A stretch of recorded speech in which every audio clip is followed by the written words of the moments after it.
ओम गणेशाय नमः। केजीपी आस्था में एक बार फिर आपका स्वागत है। क्या आत्मा अमर है? गीता अध्याय 2 श्लोक 23। नैनं छिन्दन्ति शस्त्राणि नैनं दहति पावकः न चैनं क्लेदयन्त्यापो न शोष्यति मारुतः। आत्मा को न तो शस्त्र काटते हैं, न आग जलाती है, न ही आत्मा को पानी गीला करता है और न हवा इसे सुखाती है। आत्मा वह सत्य है जिसे शस्त्र काट नहीं सकता। आत्मा अलग है, अभेद्य है, नित्य है। कोई इसको लक्ष्य नहीं बना सकता। अग्नि का भाग तन को भस्म कर सकता है, पर आत्मा को नहीं। आत्मा अमर है, आत्मा अजर है। आत्मा कोई माटी की मूर्त नहीं जिसको नीर गला सके। यह तो महासागर है, इसकी कोई ठा नहीं पा सकता। गीता निस्संदेह वह ग्रंथ है जिसने भारतीय चिंतन को सबसे अधिक प्रभावित किया है। पिछले 2500 वर्षों के दौरान भारत के सभी प्रमुख चिंतकों ने गीता के संदेश को किसी न किसी रूप में अपना समर्थन दिया है। उनमें से बहुतों ने गीता पर भाष्य लिखे हैं, जिनमें बाल गंगाधर तिलक, श्री अरविंदो, महात्मा गांधी जैसे विचारक शामिल हैं। उन्होंने न केवल गीता के संदेश को सराहा है, अपितु उसकी अपनी अपनी दृष्टि से व्याख्या भी की है। यह निश्चित रूप से कहा जा सकता है कि भारतीय संस्कृति के सार तत्व को समझने के लिए गीता सबसे उपयुक्त ग्रंथ है। गीता का प्रभाव केवल भारत तक ही सीमित नहीं रहा है। प्राचीन और मध्यकाल में एशिया के प्राय सभी देशों में और आधुनिक काल में पश्चिम के अनेक देशों में गीता के संदेश का और उसके माध्यम से भारतीय चिंतन का व्यापक प्रसार हुआ है। इसलिए यह सर्वथा स्वाभाविक है कि विदेशों के जिन भी विद्वानों का परिचय भारतीय चिंतन से हुआ है, वे उससे प्रभावित हुए हैं। इनमें हेनरी थोरो, रॉल्फ वॉल्डो एमर्सन, रोमा रोला, टी.एस. Eliot's, WB. यीट्स और आंद्रे मार्वा जैसे लेखक, कवि और विचारक हैं। तो साथ ही भौतिकी में नोबेल पुरस्कार प्राप्त एरविन श्रोडिंगर जैसे वैज्ञानिक भी हैं।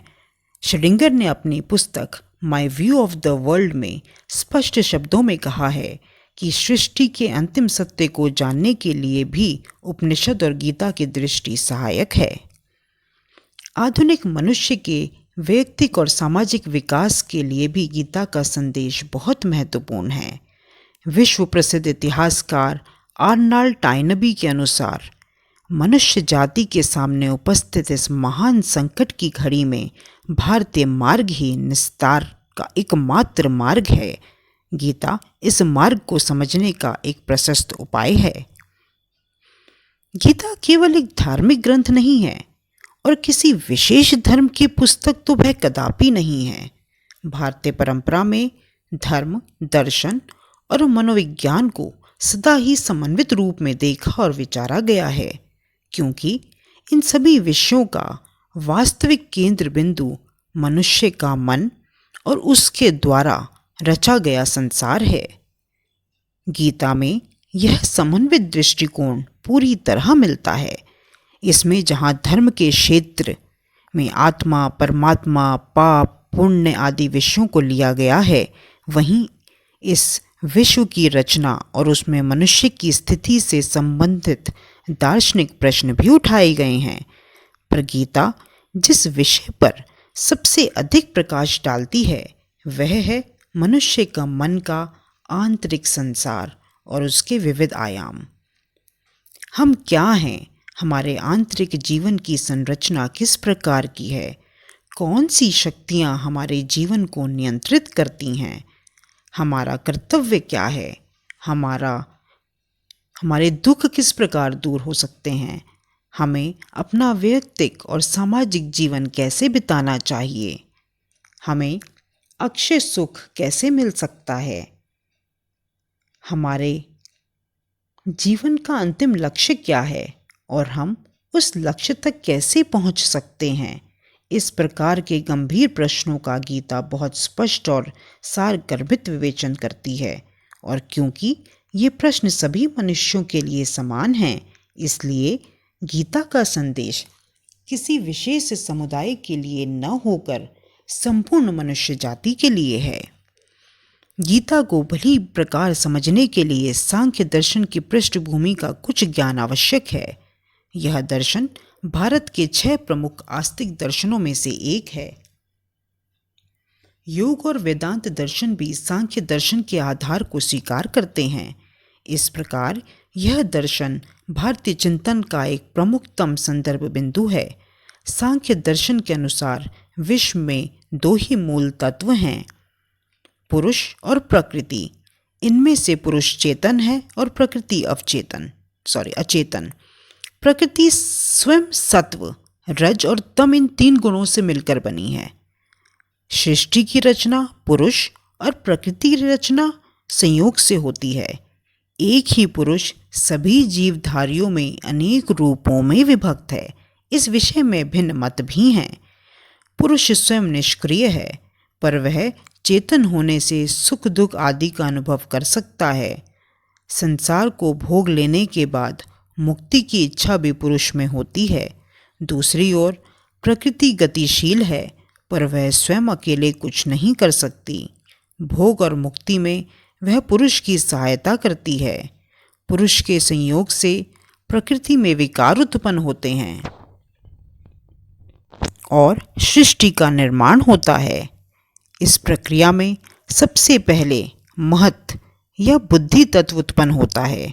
उसके बाद असंख्य अहंकार बनते हैं, जिनके कारण प्रत्येक जीवधारी अपने अस्तित्व को औरों से अलग अनुभव करता है। अहंकार के बाद 5 ज्ञानेंद्रियां और 5 कर्मेंद्रियां बनती हैं। मन का निर्माण इन दोनों के बीच संयोजक का काम करने वाली उभयात्मक इंद्रिय के रूप में होता है।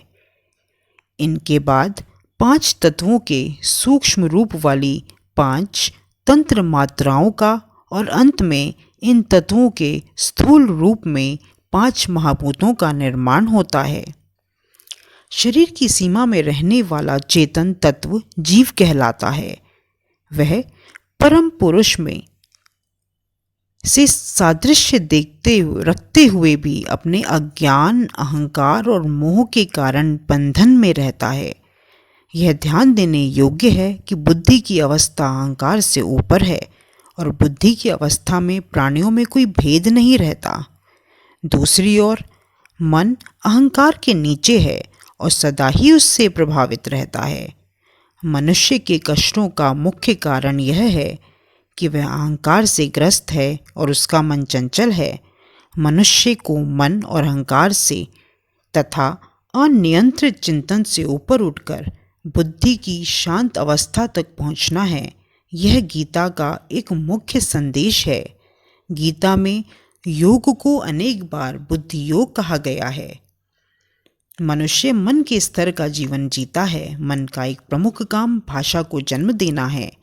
अधिकतम मनुष्य भाषा और शब्दों के जाल में इतनी बुरी तरह जकड़े रहते हैं कि वे जो कुछ भी जीवन में करते हैं वह सब शब्दों से ही नियंत्रित होता है।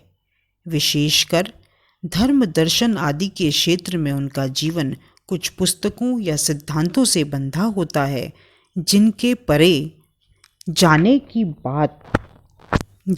बात वह सोच भी नहीं सकते। ऐसे लोग कभी भी सत्य को नहीं जान पाते, क्योंकि सत्य शब्दों से परे है और केवल भाषातीत चेतना की अवस्था से ही उसे जाना जा सकता है। गीता बार बार शब्दों से ऊपर उठने के लिए कहती है, भले ही वह शब्द वेदों या अन्य शास्त्रों के ही क्यों न हो। भारतीय परंपरा के अनुसार आध्यात्मिक खोज और वैज्ञानिक खोज में कोई अंतर नहीं है। दोनों में ही मनुष्य सत्य को जानने की कोशिश करता है। भारतीय परंपरा यह मानती है कि मनुष्य की सारी खोज उसके अशांत मन के द्वारा की जाती है। इसलिए जब तक मनुष्य अपने मन को नहीं जानता और उसे नियंत्रित नहीं कर पाता, तब तक ना तो वह अपने अंदर के आत्मिक सत्य को जान पाता है और न बाहरी जगत के वैज्ञानिक सत्य को। कुछ उच्चतम आधुनिक वैज्ञानिक इस भारतीय दृष्टि का पूर्ण समर्थन करते हैं। गीता के अनुसार ईश्वर हर मनुष्य के अंदर विद्यमान है। कोई भी व्यक्ति मन को पूरी तरह शांत करके शब्दों के ऊपर उठकर ईश्वर को अपने अंदर पा सकता है। यदि ईश्वर की परिभाषा ही देनी हो तो हम कह सकते हैं कि भाषातीत चैतन्य ईश्वर है। सभी धार्मिक और वैचारिक मतांतर शब्दों में ही होते हैं।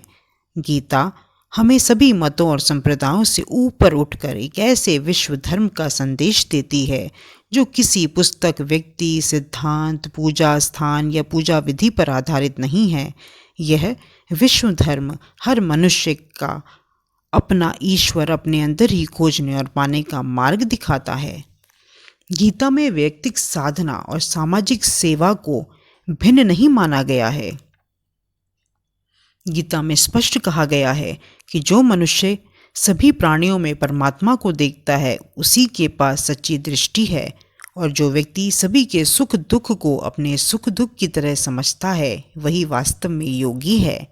आध्यात्मिक साधना उसी की सफल होती है जो अपने सामाजिक कर्तव्य का पालन करता है।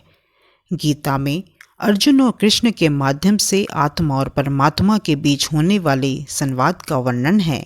यह अर्जुन और कृष्ण हमारी आत्मा और हमारे अंदर के परमात्मा के रूप में हमारे अंदर ही विद्यमान हैं। अर्जुन द्वारा उठाए गए सभी प्रश्न रोज हम सबके मन में उठते हैं और उनका उत्तर हमें अपने अंदर की उस शांत गहराई में जाकर मिलता है जहाँ विश्वात्मा कृष्ण शब्दातीत भाषा में हमसे संवाद करने के लिए सदा विद्यमान है। केजीपी आस्था की इस गीता सीरीज़ में हम आपके साथ कुछ श्लोक और उनका अर्थ साझा करेंगे। हम आशा करते हैं कि उन श्लोकों को हृदयंगम कर लेने के बाद आपके मन में संपूर्ण गीता को पढ़ने में रुचि बढ़ेगी, और जिन लोगों ने पहले ही उनको पढ़ा है वो दोबारा इसको पढ़ना चाहेंगे। महात्मा गांधी ने कहा था, गीता से सदा ही मुझे शांति मिली है। जब मैं बिल्कुल अकेला पड़ जाता हूँ, चारों ओर से निराशा मुझे घेर लेती है और जब आशा की कोई किरण नहीं कहीं से नज़र दिखाई नहीं पड़ती, तब मैं गीता की शरण में जाता हूँ और मुझे यहाँ वहाँ कोई न कोई श्लोक ऐसा मिल जाता है जिससे मैं जीवन के दारुण कष्टों में भी मुस्कुराने लगता हूँ। मेरा जीवन बाहरी दुखों से भरा रहा है, पर यदि उन्होंने मुझ पर अपनी छाप नहीं छोड़ी है तो यह गीता की शिक्षाओं के कारण है। एल्डस हक्सले के अनुसार गीता शाश्वत दर्शन का अब तक प्रस्तुत सबसे स्पष्ट और सर्वांगीण सार है। इसलिए न केवल भारतीयों के लिए अपितु पूरी मानव जाति के लिए इसका स्थायी महत्व है। तो आज हमने आपसे गीता की पृष्ठभूमि का साझा की, जिसके बाद हम एक एक करके गीता के अधिकतम श्लोक और उनका शब्द अर्थ आपके साथ साझा करेंगे। आशा है आपको हमारी यह पहल अवश्य पसंद आई होगी। यदि आपको हमारा यह वीडियो पसंद आया हो तो कृपया इसे लाइक और हमारे चैनल केजीपी आस्था को सब्सक्राइब करना न भूलें। साथ ही बेल आइकन दबाएं जिससे कि हमारे नए अपलोडेड वीडियो की जानकारी आपको तुरंत मिल सके। हम उम्मीद करते हैं कि आपको हमारे आने वाले चैनल वीडियोस सब पसंद आएंगी। धन्यवाद।